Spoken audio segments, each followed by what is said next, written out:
Don't know, I'm working on a book called Cryptic Fates. It's like a apocalyptic horror novel.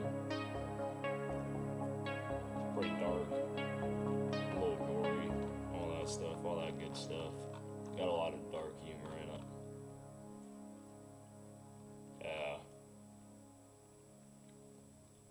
I think I might start today. So the goal is, I'm at 73,000 words right now. This is still the rough draft, yeah, 73,000. The goal is for this weekend to get this book done, so about 85,000 words. I'm working on wrapping stuff up right now. There's definitely a few things I want to touch up.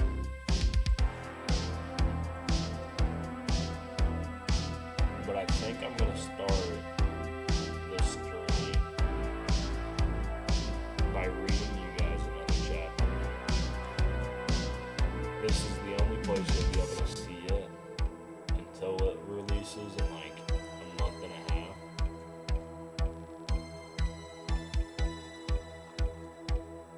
So, if you guys are interested in that, I'm going to read you guys. I read chapter 14 last night. I'm going to read you guys chapter 3 today, because it's kind of the introduction of my, like, secret agency, like, secret government agency type thing. I don't know if I want to read you guys the final draft.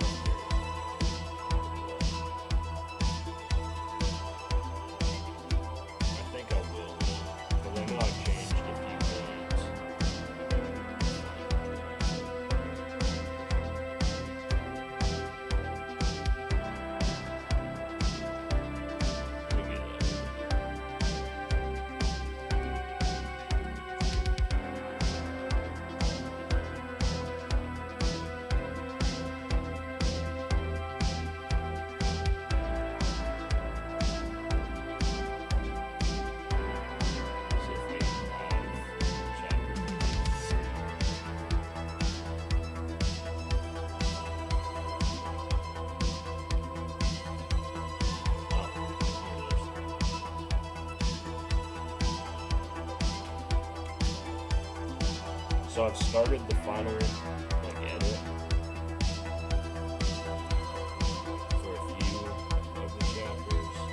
Not sure how far I actually got, but I guess chapter 3. Oh no, that's not chapter 3.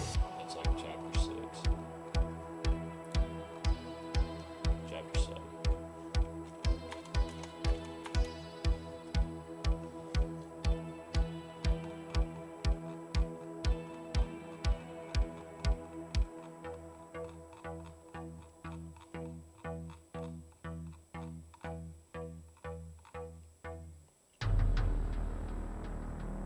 I'm just going to read you guys this one.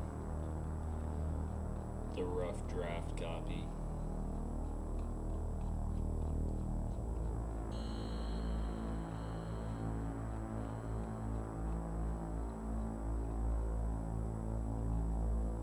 Alright, chapter 3. Here we go. Chapter 3, June 1st, 2022, 0400 hours. Come on, people, let's move. Captain Lennox shouted from the speakers. There was no doubt that he and the team's other superiors were watching their every move through the cameras that were scattered throughout every hallway in their little base located deep in the Appalachian Mountains. I said fucking move it, people. Come on, get to your designated debriefing rooms now. Senior Conservation Officer Jake Collins of the Appalachian Division of Humanoid Affairs ran for his uniform and boots. He quickly put on his all-black camouflage uniform and number patches. As far as everyone else in the base knew, except his superiors, his name was AD-723, which stood for Appalachia Division Agent Number 723. Sorry guys, I'm a little, not the best at reading, I guess, but I'm just gonna ignore it and keep going whenever I mess up, so.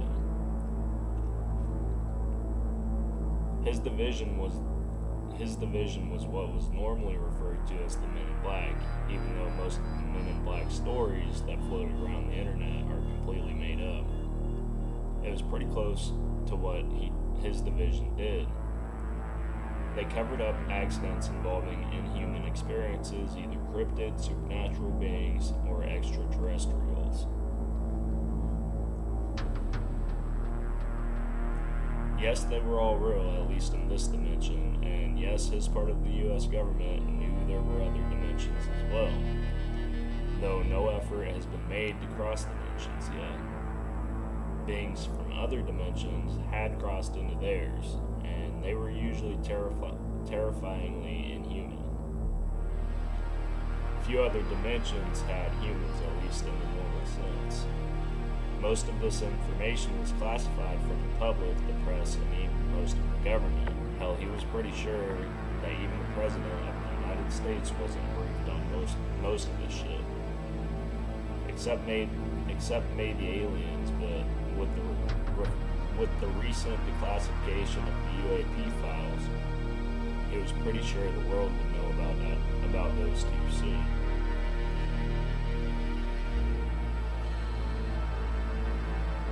The only reason that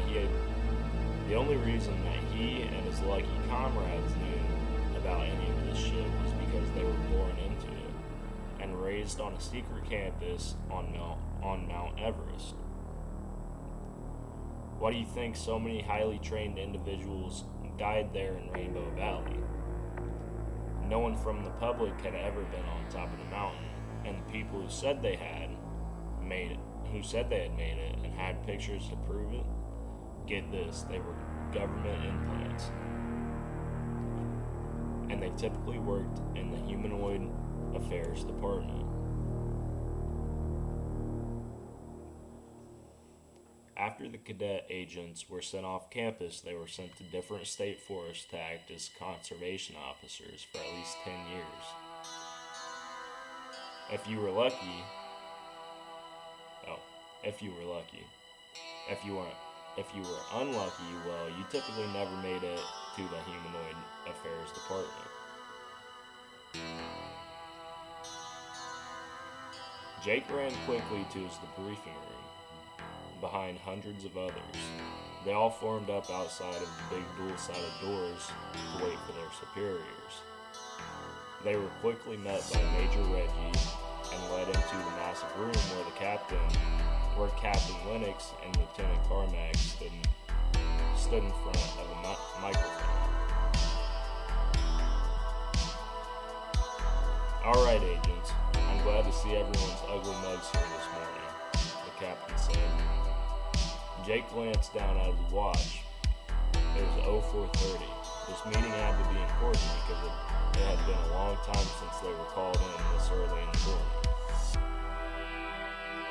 People, as you know, the Appalachian Division of the Humanoid Department is the best of the best, and I commend all of your work in keeping humanity safe. Though many people are unaware of your existence, I guarantee that if they knew what you did, you would all be heroes in the world's eyes. They all gave one loud hell yeah in agreement with the statement. Settle down, boys. I didn't bring you here to stroke your egos, but all of you need to understand how much you mean to this operation before I debrief you. Captain Lennox was a hard ass, and Jake had never heard him say anything remotely nice to the group of men before. He had heard he was an alright guy outside of work, but he could never see him being a decent person until now. That means things had to be fucking bad. As you know, there has been an increase in cryptid sightings and attacks throughout this beautiful country of ours in the past couple of months. These things are breaking territory agreements that have been in place since before Columbus sailed the ocean blue. Hell, they've been in place since before Columbus was alive. That's why it's so strange. We've had to deal with the rogue beast now and then, like when we had to take out the Blackbird when it took out that bridge in Point Pleasant in the 60s. Jake could only wish he had been there to kill the Mothman, but he wasn't even born until the 80s. He had heard it was one of the most powerful blackbirds that they had ever faced. He'd learned a lot about the creature on the campus. It had killed 5 of their agents along with the 46 it had killed when it collapsed the Silver Bridge. He also knew that it was only one of many of its kind. The codename Blackbird creatures could be located all over the planet and were credited for several disasters, including Chernobyl and the Deepwater Horizon oil spill. They were a violent race of man-eating, human-sized, owl-like creatures.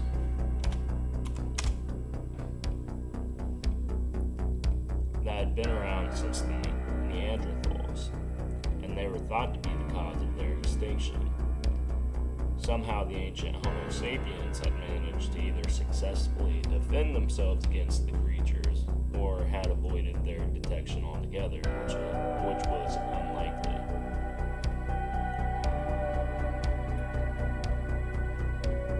Though we have been successful thus far in our operational history, we have never had to deal with anything on this scale. We have several groups of Sasquatches hunting humans outside of their territories in Pennsylvania, Oregon, Utah, and Illinois. And the Canadian authorities have also reported Sasquatch activity on their side of Niagara Falls. Jake and the rest of the men knew that these creatures weren't typically a threat. They usually obeyed territorial lines placed deep inside forests that were usually arranged by Native American tribes before the English settlers came along. Let it be noted that some Native reservists are still aware of these territories and are those who informed the agency of their existence in the first place. Sasquatches could become violent if their boundaries are violated by any human or other non-human threats.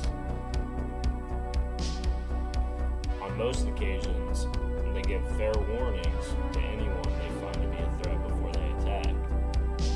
But the attacks in the past months had seemingly been unprovoked, from what he had heard.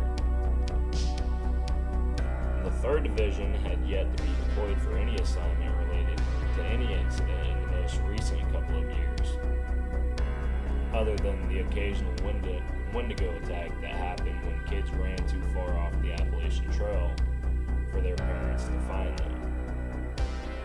Those creatures were weak, but they would eat the hell out of anything they could overpower, which was typically small animals such as rabbits or squirrels, but they would eat a human child given the chance.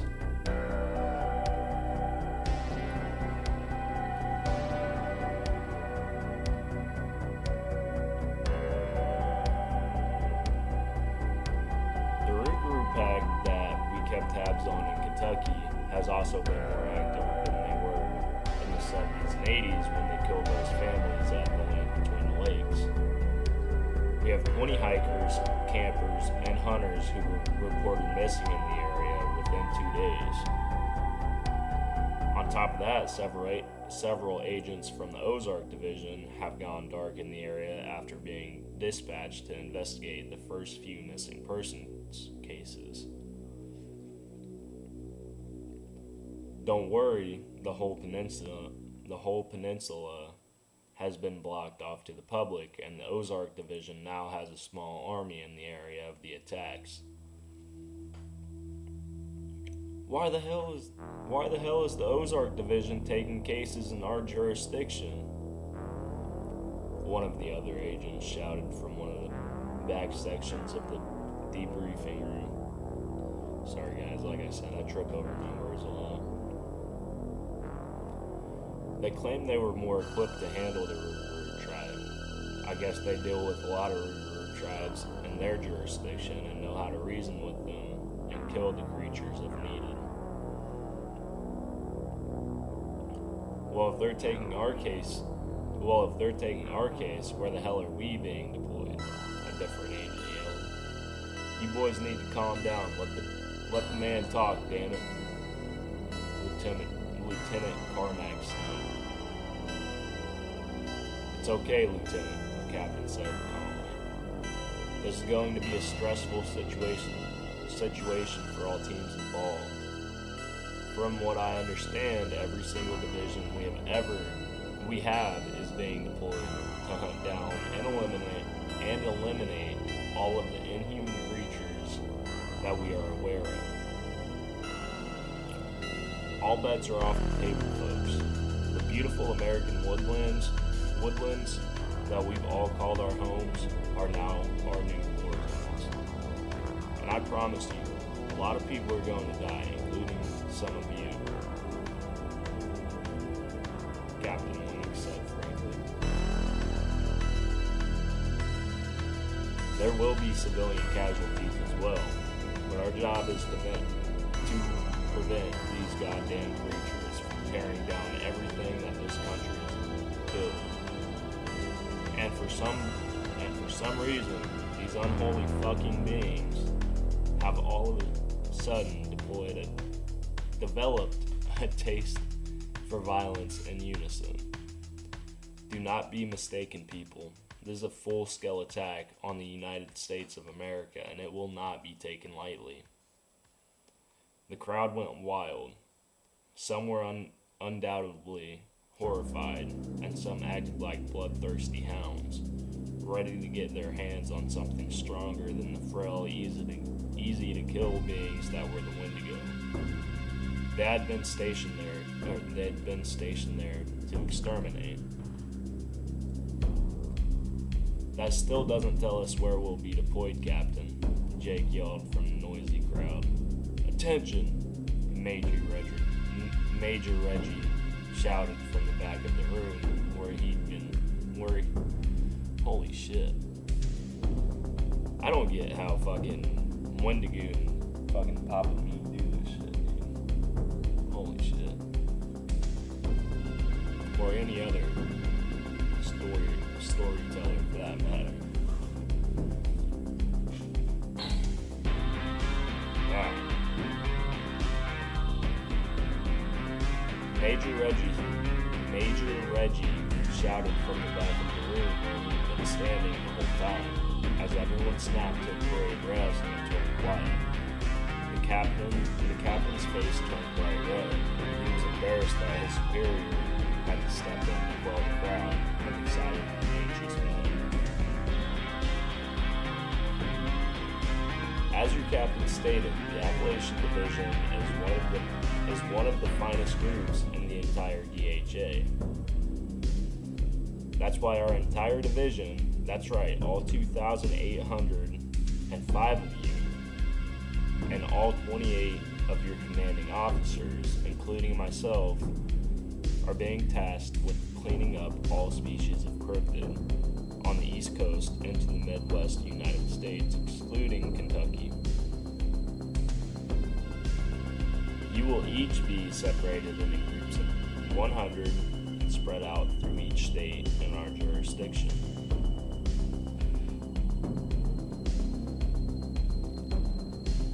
Alright folks, this meeting is officially over.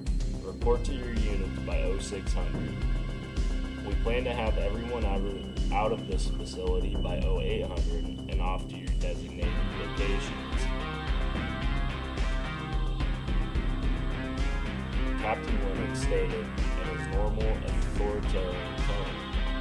Move it now, people. My grandma can get there faster than you bitches.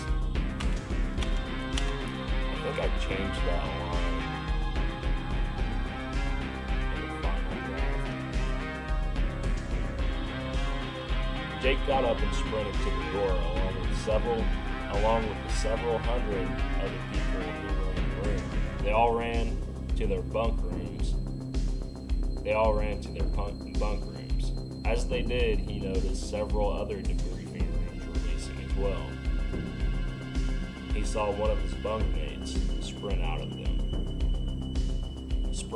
one of them. Jake knew him as AD 623. 623, over here! Jake yelled to the short-lived stocky man. The man grinned and ran over to Jake. Come on, we've got to get to our bunk, then we can talk. The two men ran together, weaving through the growing crowd down the long hallway. Their facility was massive, and he never realized it until he had to run through it. The crowd was full of rugged men and tough women who were shoving each other around, but even though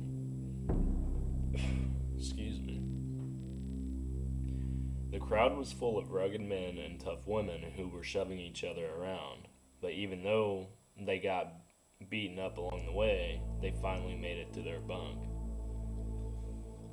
Alright, what do you get from the debriefing? 623 asked excitedly. It sounds like we're going to fucking Iraq, dude. They said some crazy ass shit in there. Jake replied, he was one of the nervous ones. I know, but did they tell you about the night crawlers? No, they told us that we were to eliminate everything that wasn't human, basically. Jake couldn't believe it even when he repeated it to 623. No fucking way, dude. We've never had an operation on this scale. It's not good, man. This has to be bad for them to deploy everyone. There's no way the public isn't going to find out about us after this, Jake said, worried. He wasn't sure that many would make it out of the fight if it was as bad as their captain and major had claimed it was. Hell, the Ozark Division had already lost multiple agents in their fight against the Root. Well, we're wheels up in 30 minutes. Do you know where you're going yet? Nah, man, I guess we'll find out soon enough, though, Jake said. He hoped that he'd be deployed with 623. He was one of the only friends that he had in this facility. The two men packed their bags with medical supplies, robes, MREs, and several other personal items that the men may have needed in the field, including their sidearms. As the two men finished packing, the facility's automated alert system kicked on. Red alert, an A-class cryptid has been detected in the area. The alert wasn't unusual. They heard the alert a couple times a month.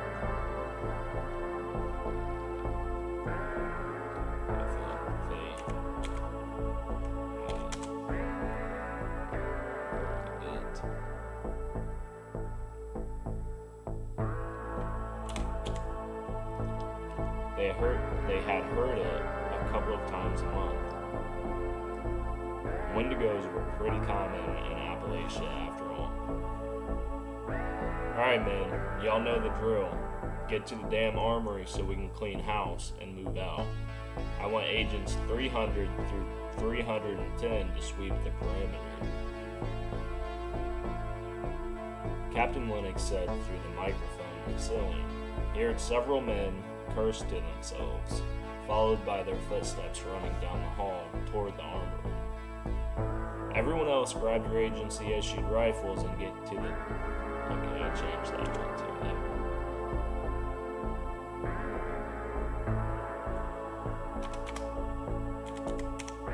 I just felt like that one was kind of just fucking cringy, I guess.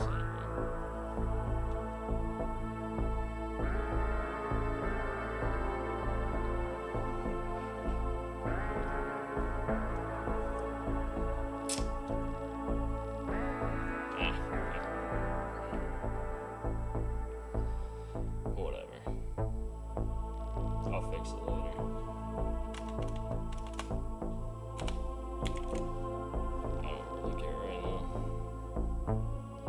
623 chuckled at the reference and left the room. Jake followed him to grab their weapons. You ready to get your hands dirty? 623 asked Jake. You know I am, but we need to be careful. I have a bad feeling about this whole thing. The two men watched several agents run past them. Jake assumed they were the agents tasked with eliminating the threat outside. The alarm blared.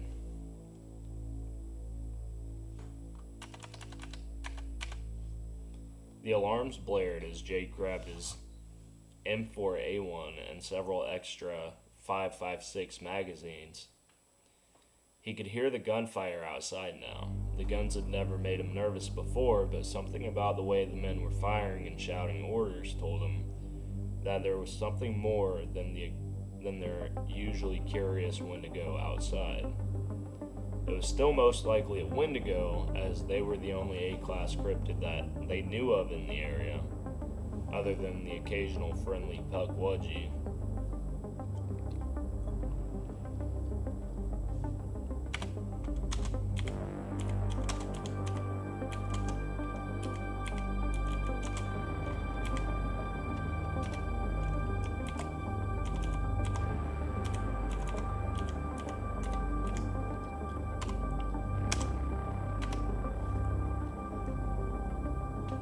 Other than the occasional friendly Pukwudgie and the rare Amaguchi. Yellow alert, yellow alert. Several agents are down on campus. Alright, that's not good. It could be worse, it could be a green alert, 623 said with a glass half full attitude.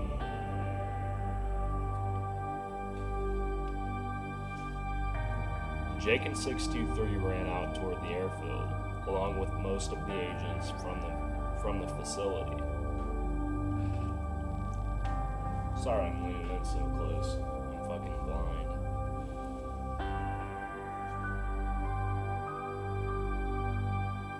Major Reggie and Lieutenant Carmack waited outside as the agents poured out onto the airfield.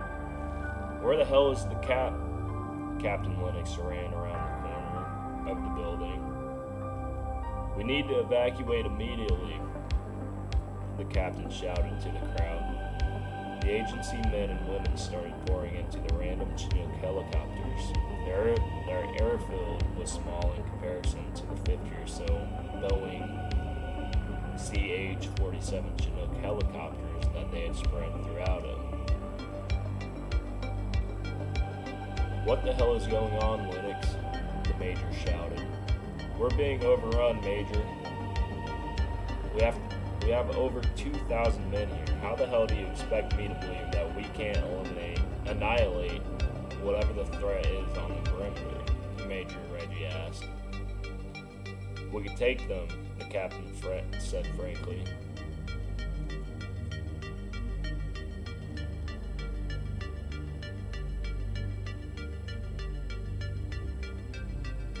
But I just watched as those things systematically wiped out. But I just watched those fucking things systematically wipe out 10 of our men without so much as a scratch on their ugly asses.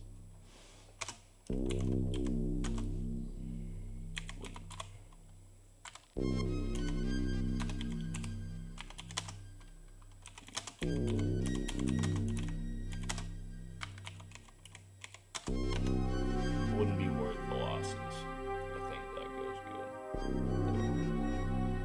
Do I need to remind you who's in charge of these men here? Major Reggie didn't sound too happy with the way the captain. But just as he started to reprimand the man, one of the allegedly fallen agents turned around the same corner that the captain had just sprang from. Several CH-47s started to take off as the man limped towards the group. He looked like he was in really bad shape. From where Jake was standing, it looked like half of his face was hanging from his skull.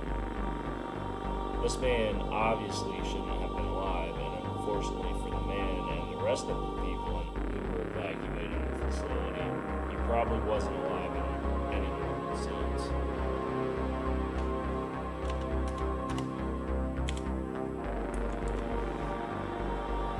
The actual Wendigos weren't exactly what the legend said they were. They're not people possessed by evil spirits. That's just how the Native Americans explained the zombie-like disease called yellow fever before it was discovered by Nazi doctors in mid-World War II, when an outbreak occurred in 1940 as the Nazi Party took Paris, France. That's another lie the U.S. government teaches you. The Nazis never had control of Paris. It was just quarantined for 4 years while the U.S. 4th Infantry Division and French 2nd Armored Division eradicated all of the infected, as well as all survivors of the incident, including civilians. And once again, all of the media that had come out of Paris at that time was staged by the U.S. government and the Nazi government. Both powers, the Allied and Axis, knew that if the event had been made public, it would have caused mass panic. Even though Wendigos and most other cryptids were naturally occurring phenomena, that didn't mean they weren't hard to kill. "Hey, there's a survivor," someone yelled as they were boarding their helicopter. Captain Linux turned as the beast ran towards him and put several rounds of incendiary tipped 5.56 into what was once Agent 8307. It was still him in a way. It still had most of his basic knowledge, but yellow fever gave the infected person an immense hunger. So much so that some infected people have been reported to have eaten away at parts of their own body.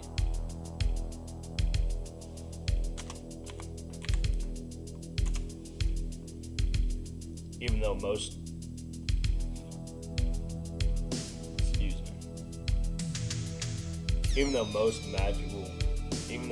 magical traits in the legends weren't real, the Wendigo was fast and about two times stronger than your average man. But that's only because the sight of prey gives them an overwhelming amount of adrenaline due to their immense hunger. It's even been speculated that they couldn't feel much pain due to the amounts of adrenaline in their bodies as well. That's why it was best to hit a vital organ or burn them. Fire would kill almost anything, and they wouldn't feel most of it anyway. Jake and 623 started to run toward a Chinook as they watched 307 burst into flames. They both knew if there was enough time for one agent to turn into one of the beasts, the rest of the men that had been tasked with covering the facility were probably turned as well. It was customary to kill an agent infected with yellow fever before they turned so that the agent wouldn't have to suffer a fate worse than death itself. Right this way, boys, the pilot shouted from their Chinook. Jake and 623 ran into the huge bay of the helicopter. They noticed Lennox had run in behind them.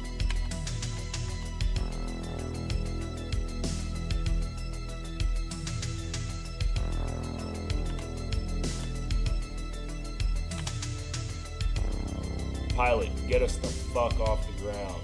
The rest of those undead fucks are on their way to the buffet right now, and we're sitting ducks on this field. The pilot ran to his cockpit and started his pre-flight checks. Reggie, Carmack, get on now, Lennox yelled to the two men. They were still watching their now dead comrade burn. It was like they were shell-shocked. Jake was sure that they had seen agents die before. He knew that he had. Almost all of them had at least seen someone die. Maybe not an agent, but he had to admit it was a different feeling watching the man die on their airfield. In the field, sure, but this was their home, and it was under a full-on attack. As the blades started to spin on their helicopter, Jake saw a couple of agents burst out of the doors of the building. Please God, wait for us, one of the men yelled. It was hard to hear what they were saying with dozens of helos still taking off. We have to go now, 623 said quietly. What? Jake asked. We have to go now. It's a trap. Those men are bait. I've seen this kind of shit before. 623 started to freak out, but his panic was cut off when they saw what had to be at least 5 of the creatures burst out of the doors of the building, along with about 20 emerging from the woods at the far end of the airfield. Okay, so the way Wendigos work in this dimension I described later, pretty much the older, okay, so their bodies, hold on guys, I gotta pause it.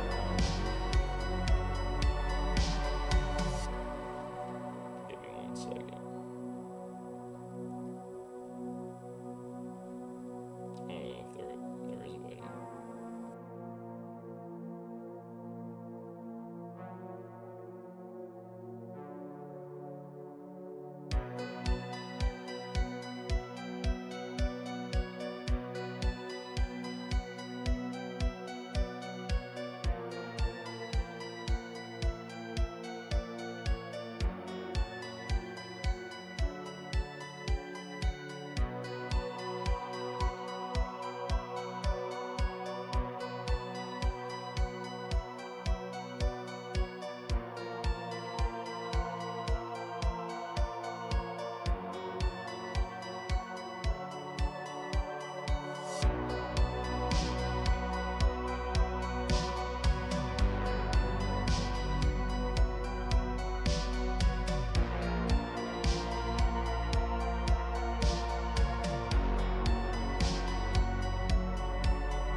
Sorry about that, guys.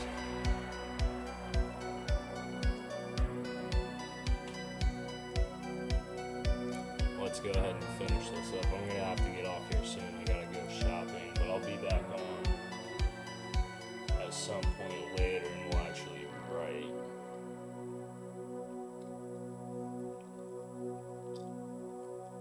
Alright.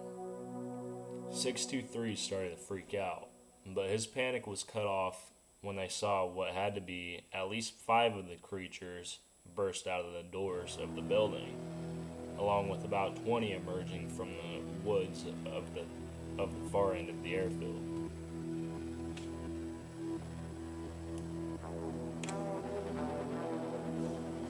Okay, so as I was saying,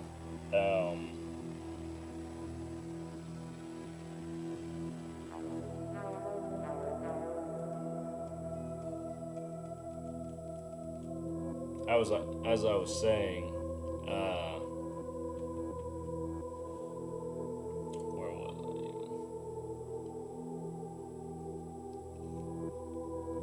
I? So the way Wendigos work in my timeline, they're like a zombie-like creature, and the older they are, or like the longer they've been infected, the more the pus in their body, like the yellow fever infection, the more the pus in their body, there's so much pus, I guess, it creates like pressure, and it seeps into the bone eventually, and the pressure pushes the bones outward, creating like bone spurs or whatever. Because like Wendigos are typically seen as like having horns and stuff, so I wanted to kind of play off that, and just have like bones and shit poking out of their bodies. Yeah.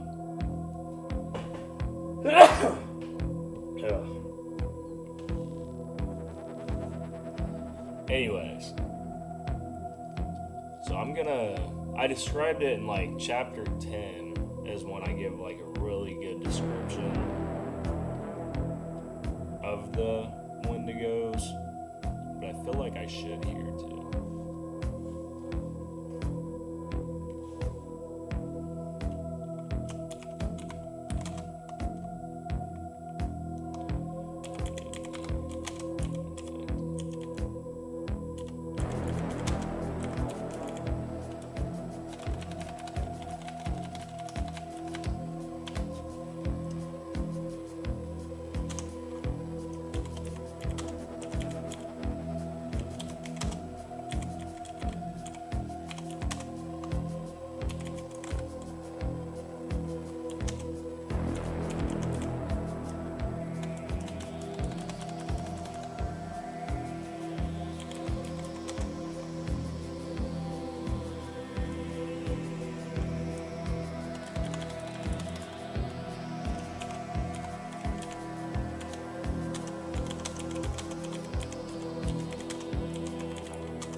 I think that fits into the lore pretty well.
Alright, where we're at.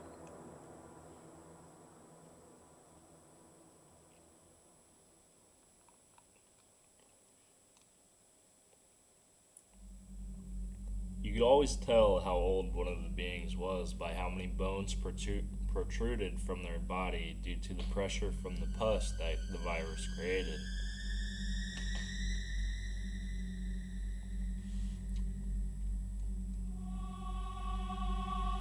Older infected moved slower and were weaker due to the immense damage done to their bodies, while the newly infected were faster and stronger than even your average human. Code Green, Code Green. Several A-class cryptids have reached the facility. A little late for that, huh? Captain Lennox said as he lifted his rifle. The Chinook finally lifted off the ground after what felt like hours. Major Reggie and Lieutenant Carmack were too frozen in fear to notice that they were being left behind. By the time that they had turned around, the beasts were already tearing into the two agents who had just fled the building, and they were next. Every man on the craft watched as Reggie and Carmack faced off against the creatures, but it was short-lived. Lennox had tried to lay down suppressive fire so that the two could try to make it to one of the Chinooks that hadn't taken to the area, but they didn't even try to run. It was unlikely they would have made it anyway.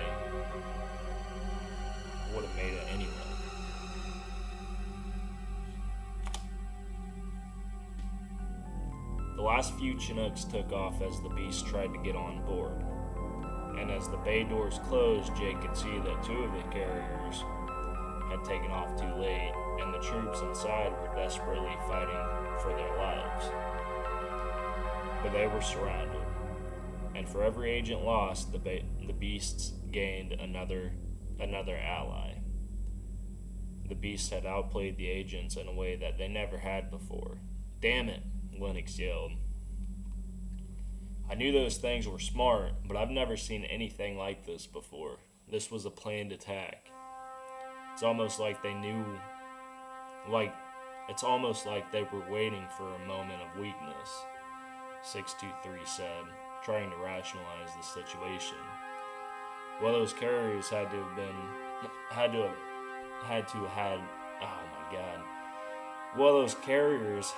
had at least 3 dozen men on each of them. Maybe they'll be able to eliminate the damn things, Jake said with a loose sense of hope. We can only pray for them now. The captain bowed his head in sorrow, followed by the 2 dozen men. Okay, so that was chapter 3.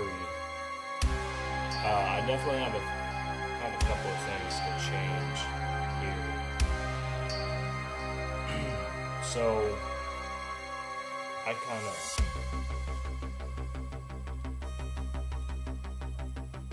I say the Wendigo are weak at some point, and they're not weak.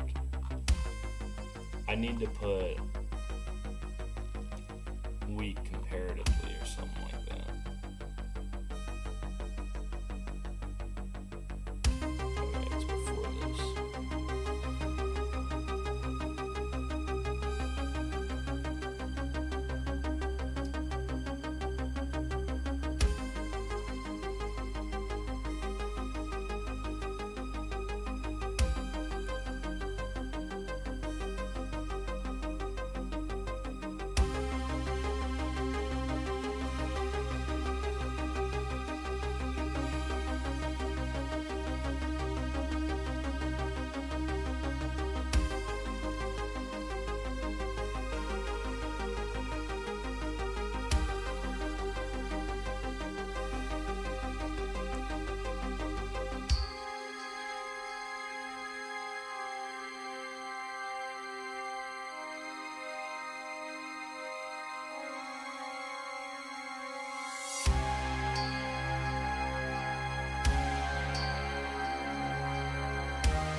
Okay.